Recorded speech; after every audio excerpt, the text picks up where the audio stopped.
होळकरांकडून शिवस्मारकासाठी निधी दिला जातोय। भूषण सिंह होळकर यांनी हे वक्तव्य केले तर निधीची कमतरता होती त्यावेळी होळकरांनी देणगी दिली। कुठल्याच व्यक्तीचं समर्थन आणि विरोध करत नाही। श्वान स्मारकावरून समाजात तेढ निर्माण करण्याचा प्रयत्न केला जातोय। स्मारक प्रकरणी शासनाने एक समिती नेमावी अशी मागणी आता भूषण सिंह होळकर यांनी केली आहे।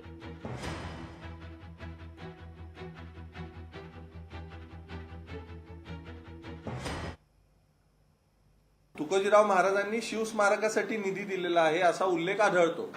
त्याच्यामध्ये कुत्र्याचा उल्लेख असा कुठेही येत नाही, पण तुकोजीराव महाराजांनी निधी दिलेला आहे हे तर नाकारता येत नाही। मग आता अडचण कशाची आहे? वाघ्याची अडचण आहे की तुकोजीराव महाराजांच्या नावाची अडचण आहे हे आपण समजून घेतलं पाहिजे। हा ह्याच्यातला मेन मुद्दा आहे। होळकरांच्या नावाची अडचण असायचं तर काय कारण नाहीये, कारण त्यांनी शिवसमाधीसाठी निधी दिलेला आहे हे तर मान्य असायला पाहिजे सगळ्यांना। आता कुत्र्याचा जो आक्षेप आहे त्याच्यावर मी तुम्हाला सांगितलं की समिती नेमावी, दोन्ही भूमिका ऐकून घ्याव्यात आणि त्याच्या माध्यमातून जे सत्य येईल ते सत्य प्रत्येकाने स्वीकारावं। मुळात होळकरांचे रॉयल फॅमिलीचे मेंबर कोण आहेत?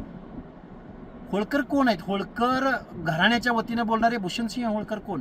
होळकर फॅमिलीचे, रॉयल होळकर फॅमिलीचे तिसरे यशवंतराव होळकर आहेत। भूषणसिंह होळकर हे होळकरांपेक्षा मामाच्या नात्या गोत्यामध्ये जास्त रमलेले आहेत।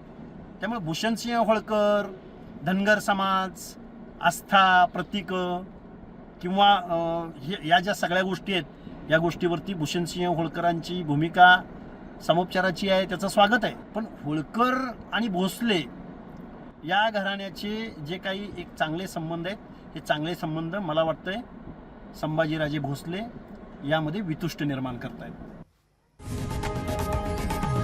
लोकशाही मराठी ऐका, पहा, जागरूक रहा।